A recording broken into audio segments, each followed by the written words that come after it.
प्रिय दोस्तों, आपको कमांडर सुधीर का नमस्कार। मैं अपने YouTube चैनल कमांडर्स स्ट्राइक के माध्यम से फिर एक बार एक बहुत ही महत्वपूर्ण विषय पे चर्चा करने जा रहा हूँ, जो मेरे दिल के काफ़ी पास है और जो बहुत ही इम्पोर्टेंट मुद्दा है। आपने तो देखा होगा कि भारतवर्ष में किस तरीके से बैंकों की बहुत ही हालत ख़राब थी। यूपीए के टाइम में 2014 में जब नई गवर्नमेंट आदरणीय प्रधानमंत्री मोदी जी के अंदर में फॉर्म होने वाली थी, उससे पहले यूपीए 1 और यूपीए 2 जिसको लीड किया आदरणीय लेट हमारे प्रधानमंत्री मनमोहन सिंह जी ने, जो एक बहुत बड़े इकोनॉमिस्ट माने जाते थे। आज मैं उसी विषय पर चर्चा कर रहा हूं कि यूपीए 1 और यूपीए 2 के टाइम में इकोनॉमी में क्या इतना खराब हुआ कि भारतवर्ष की इकोनॉमी पे एनपीए का बहुत बड़ा इफेक्ट आया। और फिर बैंकिंग सिस्टम के रीस्टोरेशन के लिए, उनके लिक्विडिटी एपेटाइट को बढ़ाने के लिए, बैंकों को सरवाइव करने के लिए नरेंद्र मोदी जी को क्या क्या करना पड़ा, देश को उसका क्या नुकसान हुआ। आज बहुत लोग इसके बारे में जिज्ञासु हैं और मैं एनपीएस के बारे में, नॉन प्रोडक्टिव एसेट्स के बारे में रेगुलरली मैं लिख रहा हूं और इसमें मेरी काफ़ी रिसर्च गई है 2014 के बाद में एनपीएस के ऊपर,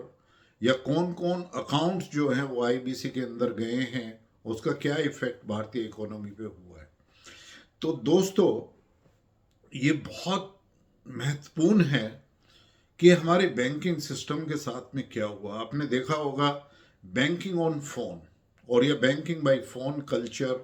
ये कांग्रेस के टाइम में जब एक तरीके से मनमोहन सिंह भारतवर्ष के प्रधानमंत्री थे, लेकिन उनका रिमोट आदरणीय सोनिया गांधी जी के हाथ में था। और ये सारी रिसर्च जो है, मैं वो सोशल मीडिया की रिपोर्ट गूगल पे आप ढूंढ सकते हैं या विकीपीडिया पे आप ढूंढ सकते हैं। इसी तरीके से जो है आप देखेंगे कि ये सारी इंफॉर्मेशन सोशल मीडिया पे अवेलेबल है एनपीएस के बारे में, ये क्यों हुआ। तो सबसे पहले मुद्दा है कि एनपीएस क्यों हुए 2014 के बाद में। तो सबसे बड़ी महत्वपूर्ण बात यह है कि हम जो बैंक सिस्टम से, जो हमारी बैंक है, जो जिनको गवर्नमेंट की बैंक बोलते हैं, उनको बोलते हैं पीएसबीज, पब्लिक सेक्टर बैंक्स। तो पब्लिक सेक्टर बैंक ने जो लोन कॉरपोरेट्स को दिया, जो एक तरीके से कांग्रेस की टॉप मोस्ट लीडरशिप के कहने से, फोन पे बात करने से, या कितनी ही दफे कभी सीडीआर, कभी एसडीआर या इस तरीके के प्रावधान करते हुए किस तरीके से grading of funds, bar bar funds जो हैं वो ऐसी कंपनी को दिए गए जो डिफॉल्टर्स थे, जो मनी लॉन्ड्रिंग कर रहे थे, जो रोटेशन ऑफ फंड्स कर रहे थे, जो शेल कंपनी के थ्रू ऑपरेट कर रहे थे। तो कहने का मतलब ये है कि यूपीए 1 और यूपीए टाइम में कितनी ऐसी गलत लैंडिंग जो है वो कॉरपोरेट को की गई यूपीए 1 और यूपीए 2 में। तो आज मैं फिर एक बार आपके सामने रख रहा हूं, जबकि मैंने इसकी विस्तार से चर्चा अपनी नंबर 1 बेस्ट सेलिंग बुक जो अमेजोन के ऊपर है उसमें किया है, और वो है इंडिया ट्रांसफॉर्मिंग, जो 2017 में रिलीज हुई मई में और नंबर 1 बेस्ट सेलिंग 2 वीक के अंदर बन गई। फिर उसके बाद में एनपीए का मैंने मुद्दा फिर अपनी सेकंड बुक में उठाया, जो फिर से एक बार नंबर 1 बेस्ट सेलिंग है अमेजोन के ऊपर। ये रिलीज हुई थी जुलाई में 2018 में, और इस बुक का टाइटल है India 20 trillion US dollar economy between 2035 and 40।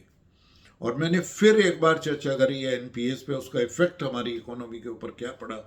वो मेरी थर्ड बुक, ए विकसित भारत @ 2047। तो दोस्तों, यह विषय मेरे बहुत ही दिल के नज़दीक है, इस पे मैंने काफ़ी रिसर्च करी है। तो चलो फिर मैं एक बार बताता हूँ कि एनपीएस क्यों हुए थे। 2004 और 2014 के बीच में यूपीए 1 और यूपीए टी रिजीम के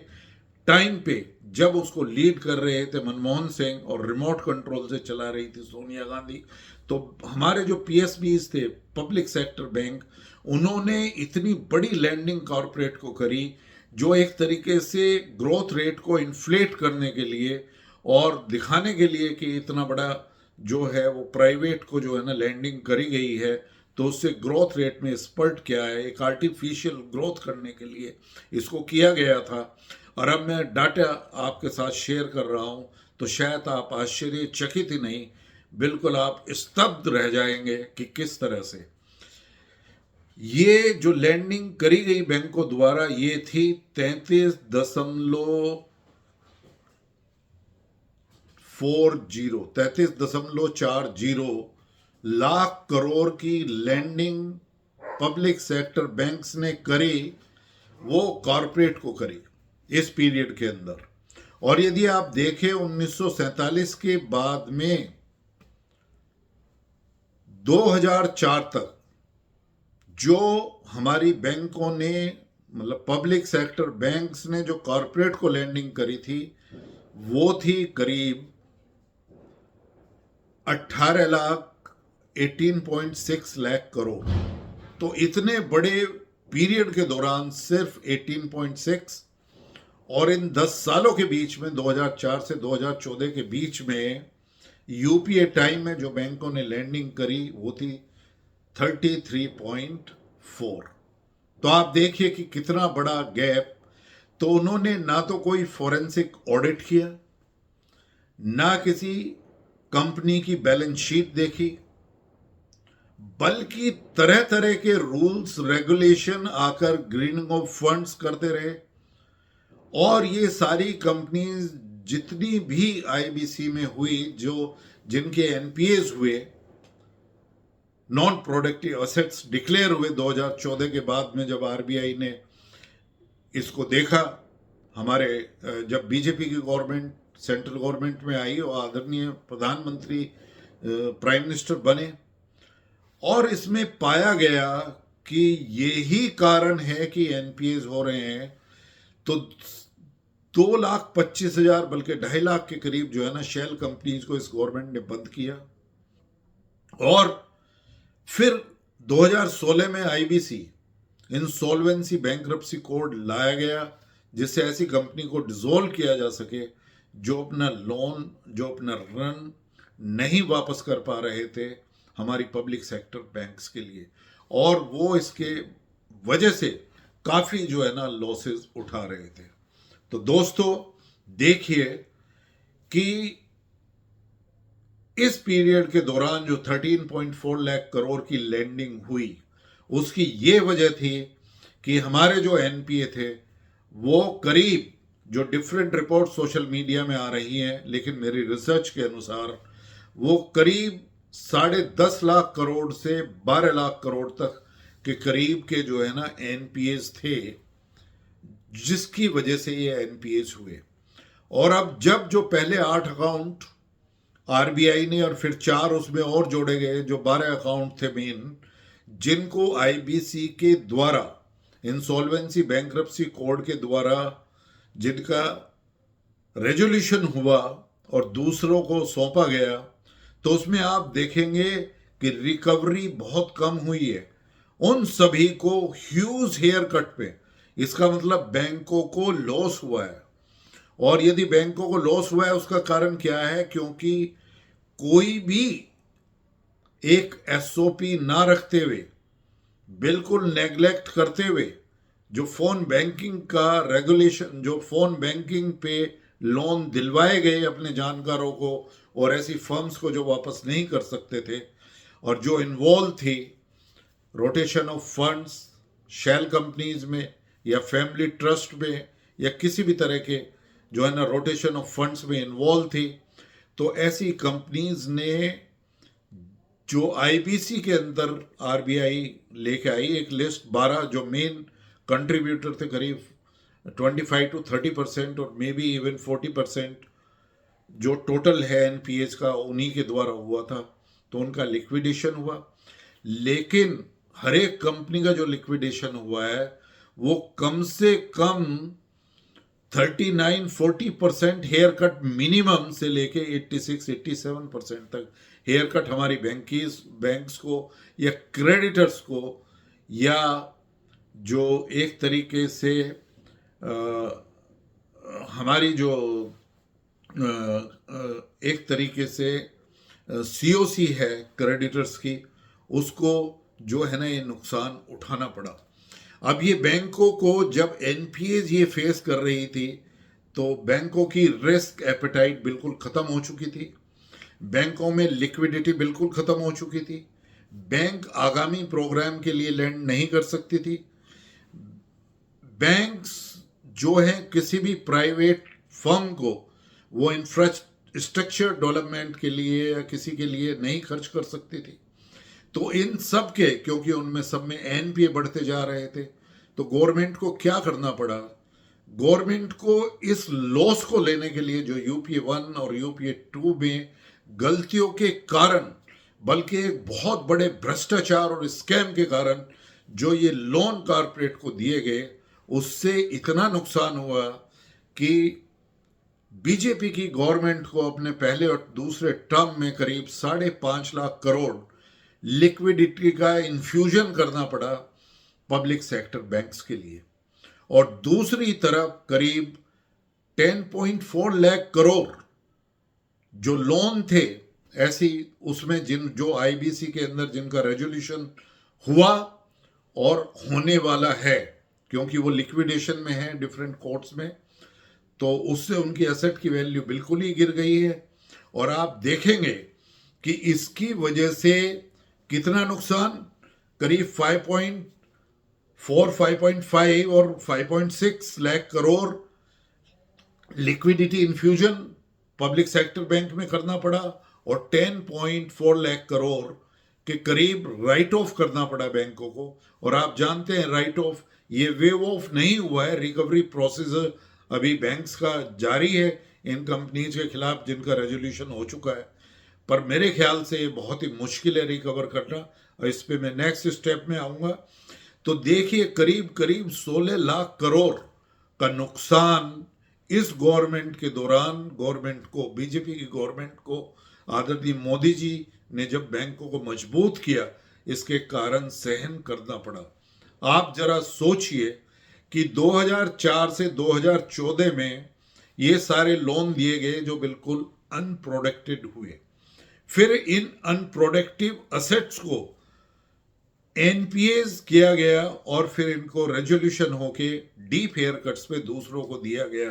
तो मुद्दा यहीं पे आता है कि अभी तक रेजोल्यूशन से कितना पैसा हम गवर्नमेंट वापस ले चुकी है, वो है सिर्फ 3.2 लाख करोड़। तो 16 लाख करोड़ में से यदि 3.2 लाख करोड़ को यदि घटाया जाए तो ये बैठता है करीब 12.8 लाख करोड़, अभी भी आउटस्टैंडिंग है। और आप देखेंगे कि जितनी भी कंपनी इस तरीके से आईबीसी रेजोल्यूशन में गई हैं तो उनके आंकड़े चौंकाने वाले हैं। अब मैं आपको एक एग्जांपल देता हूं, आप डीएचएफएल का, दीवान हाउसिंग फाइनेंस कंपनी लिमिटेड, उस पर जो कर्जा था वो था करीब 47-48,000 करोड़ का। जो कंजोर्टियम ऑफ बैंक्स था, जो क्रेडिटर्स थे, जो हमारे पब्लिक सेक्टर बैंक थे, उसने वो लोन लिया, एक ही प्रॉपर्टी को बार बार मॉर्गेज करके,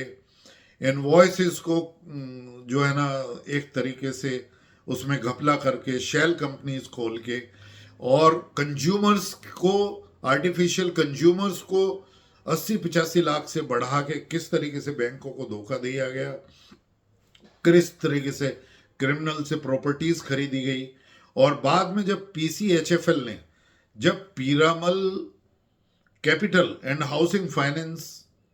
एक एनबीएफसी ने डीएचएफएल को खरीदा तो कितने हेयर कट पे? 46%। इसी तरीके से जो जेपी है ग्रेटर नोएडा में, जो जिसका हेड ऑफिस है, उनके सारे असेट्स उन्होंने करीब करीब 58,000 के करीब उन पर जो कर्जा था और उसमें बैंकों का, और करीब 12,000 करोड़ के करीब जो है ना वो जिनको उन्होंने हाउस जो है ना एलोकेट किए, जो अभी तक हैंडओवर नहीं हुए हैं, उनका पैसा उनकी तरफ था। और बाद में जब हेयर कट हुआ तो यही करीब 55 से 58% के करीब हेयर कट पर वो रेजोल्यूशन हुआ है। यही हालत भूषण स्टील की है, भूषण पावर प्लांट्स की है, और इसी तरीके से और हैं जो आईबीसी या रुचि सोया है जो हमारे आदरणीय रामदेव जी की कंपनी पतंजलि ने खरीदी है। तो सभी कंपनीज को क्रेडिटर से या जो एक तरीके से सीओसी है उससे हेयर कट्स पर खरीदा गया। लेकिन मुद्दा यही है कि रिकवरी हुई है कुल 3.2 और आउटस्टैंडिंग है अभी 12.8 करोड़, क्योंकि 16 लाख करोड़ का टोटल इम्पैक्ट। और अब आप देखिए इस रेजोल्यूशन और इस रिकवरी में जो एसेट्स फंसे रहे हुए हैं, जो नॉन प्रोडक्टिव हुए हैं, उनको प्रोडक्टिव बनाने में कितना और खर्चा करना पड़ा। तो मेरे ख्याल से मेरा मोटा मोटा एस्टिमेट है कि यूपीए 1 और यूपीए 2 के कारण भारत की जो इकोनॉमी है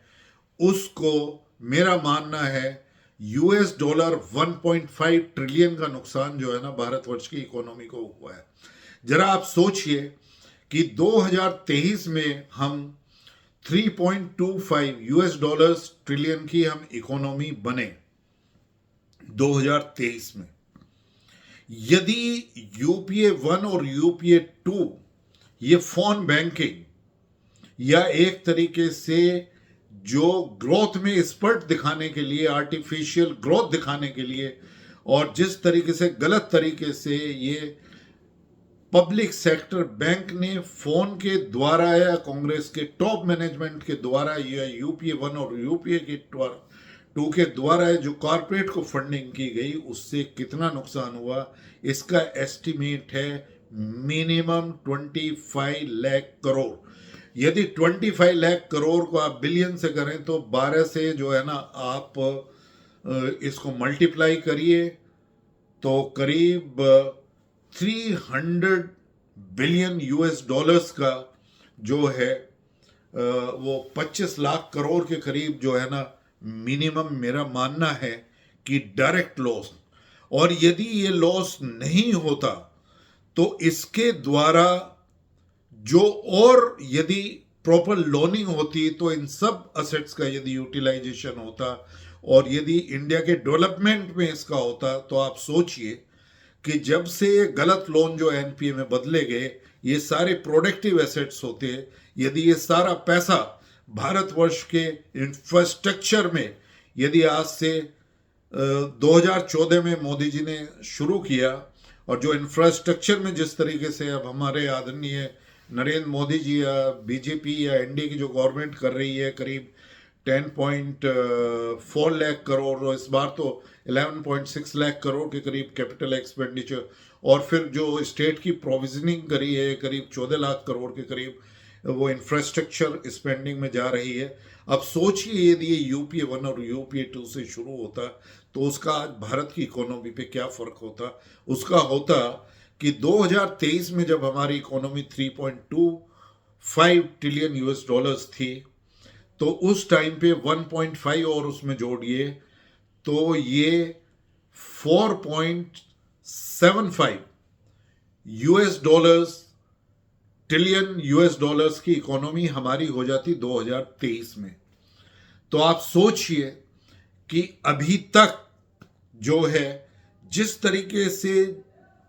मोदी जी की गवर्नमेंट में या एनडीए की गवर्नमेंट में जिसको लीड किया आदरणीय, और जिस तरीके से आउटस्टैंडिंग परफॉर्मेंस करी है, और इन सभी लॉसेस को एब्जॉर्ब करते हुए जिस तरीके से बैंकिंग का टर्न अराउंड मोदी जी ने किया है, वो एक बहुत ही अद्भुत घटना है। और ये एक हमारी इकोनॉमी कंडीशन में बहुत बड़ा बदलाव आया है। और हम जो 2014 में जब मोदी जी ने टेक ओवर किया, जब हम 11वें नंबर की इकोनॉमी थे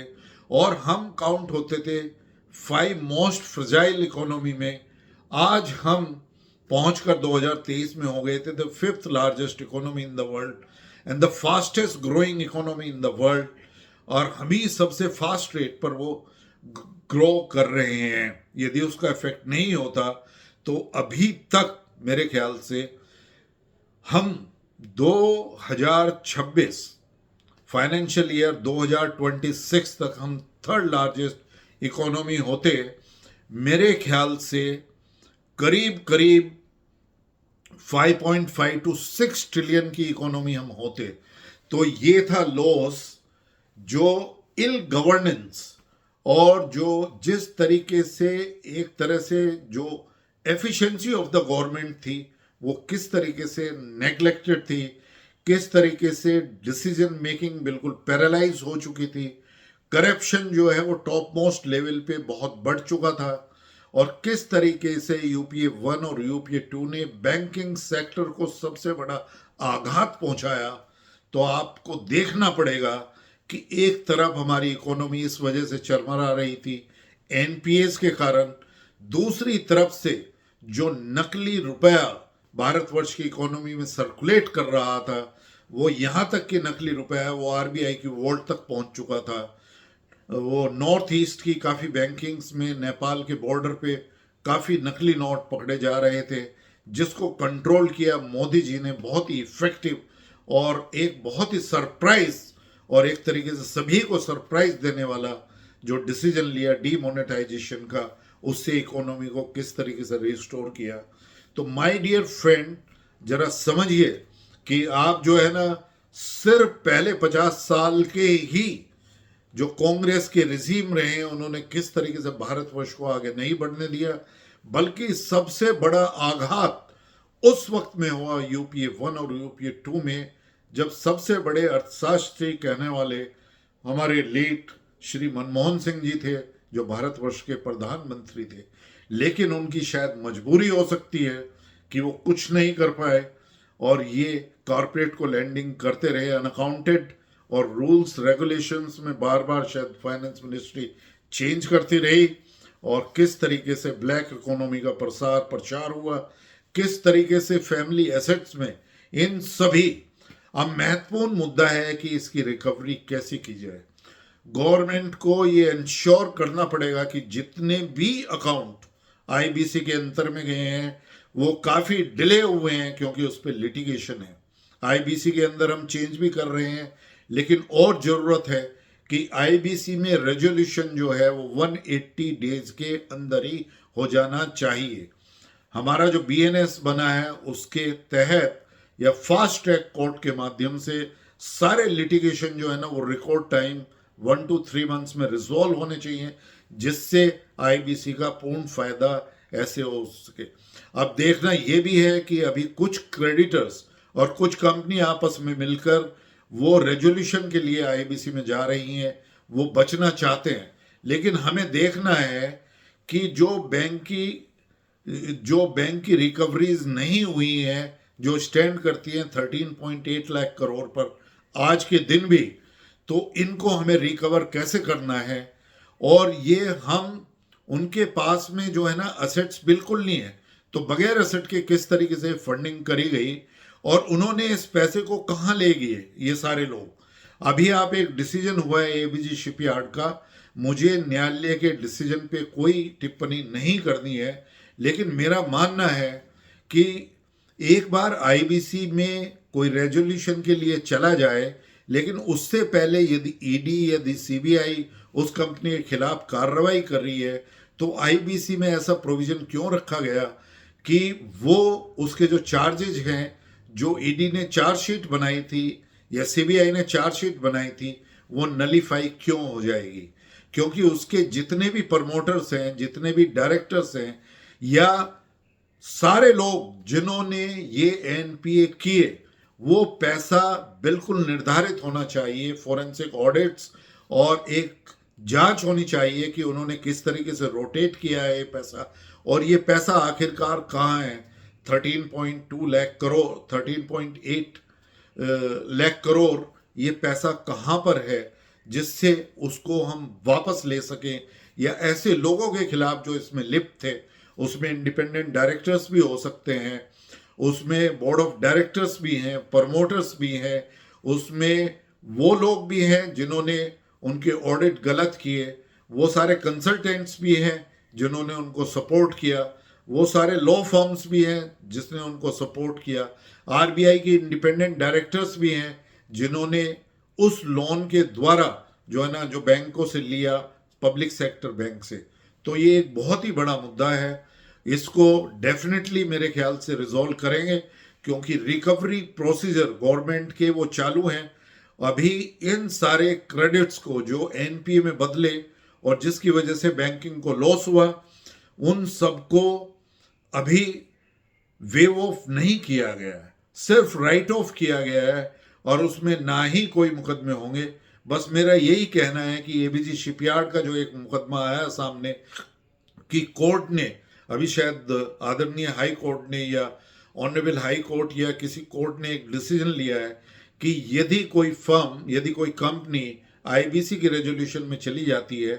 तो उसके खिलाफ यदि ईडी ने कोई एक्शन लिया है, चार्जशीट ली है, तो ऑटोमेटिकली किसी सेक्शन ऑफ आईबीसी के वो नलीफाई हो जाती है। इसमें गवर्नमेंट को दोबारा से देखना पड़ेगा, क्योंकि ऐसा नहीं होना चाहिए। एक तरफ हमें अपने जो है एसेट्स को रिस्टोर करना है, डेफिनेटली उनका यूटिलाइजेशन करना है, और ये एक बहुत ही बड़ी सक्सेस जो है वो नरेंद्र मोदी जी की या एनडीए लेड गवर्नमेंट की है, हमारे आदरणीय फाइनेंस मिनिस्टर की है, कि किस तरीके से बैंकिंग को रिवाइव किया गया, किस तरीके से बैंकिंग की क्रेडिट एपिटाइट को बढ़ाया गया, और आज हमारे सभी पब्लिक सेक्टर बैंक वो कितना मुनाफा कर रहे हैं। अभी अभी जो है ना, लास्ट ईयर मेरे ख्याल से सभी पब्लिक सेक्टर बैंक ने वो 1,25,000 से 1,30,000 करोड़ के करीब जो है ना वो मुनाफा, फायदा, प्रॉफिट किया है। तो ये बहुत ही अच्छी बात है, लेकिन आप सभी को देखना होगा कि क्या वो जो पैसा जो हमें रिकवर करना है वो कितना फास्ट कर सकते हैं, और उसका सोर्स ऑफ डिसअपियरेंस क्या है उसको भी हमें निर्धारित करना होगा। टिल नेक्स्ट, फिर मैं आपके समक्ष इसी तरीके का एक कोई महत्वपूर्ण विषय लेकर आऊंगा रिसर्च करने के बाद में। और मेरी जो रिसर्च बेस है वो बिल्कुल एक तरीके सोशल मीडिया, इंटरनेट पे जो चीज़ें अवेलेबल हैं उनकी बेस पे ही है, वही है, और ये सिर्फ मेरी एक अपनी ओपिनियन है। हो सकता है इस पे काफ़ी लोगों को एतराज़ हो, वो इसमें अपने ऑब्जेक्शंस दे सकते हैं, या मेरा किसी के ऊपर आघात करना नहीं है, बल्कि अपने जो मुझे सुनते हैं, मेरे यूट्यूब पर सुनते हैं, सिर्फ उनको बताने के लिए कि किस तरीके से ये लॉस हुए, क्यों एनपीएस हुए, और इस गवर्नमेंट को और एनडीए गवर्नमेंट को, नरेंद्र मोदी जी को किस तरीके से एक्शन लेने पड़े कि इतने बड़े स्कैम को किस तरीके से बैंक को जो है ना वो कैपिटलाइज करना पड़ा, उनको रिस्टोर करना पड़ा, क्यों डीमोनेटाइजेशन करना पड़ा। शायद ये सभी बातें मैं इस चीज़ में सक्षम हुआ कि आप सभी समझ गए होंगे, कॉमन मैन ऑफ इंडिया वो समझ गए होंगे। और यदि आपको ये वीडियो पसंद आया है तो इसको लाइक करिए, और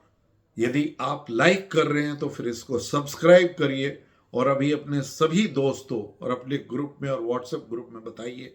कि वो मेरे यूट्यूब चैनल कमांडर स्ट्राइक को सब्सक्राइब करें यदि आपको पसंद आया है। ये बिल्कुल फ्री चैनल है, और ये समर्पित है एक विकसित भारत 2047 तक, जो हमारे आदरणीय प्रधानमंत्री जी ने एक विजन हमारे समक्ष रखा है, उसी में समर्पित है मेरा चैनल, मेरी रिसर्च, मेरी 3 किताबें, और चौथी किताब भी मैं शायद वो मार्च के फर्स्ट वीक तक पब्लिश कर लूँगा। टिल नेक्स्ट, धन्यवाद, जय भारत, जय हिंद।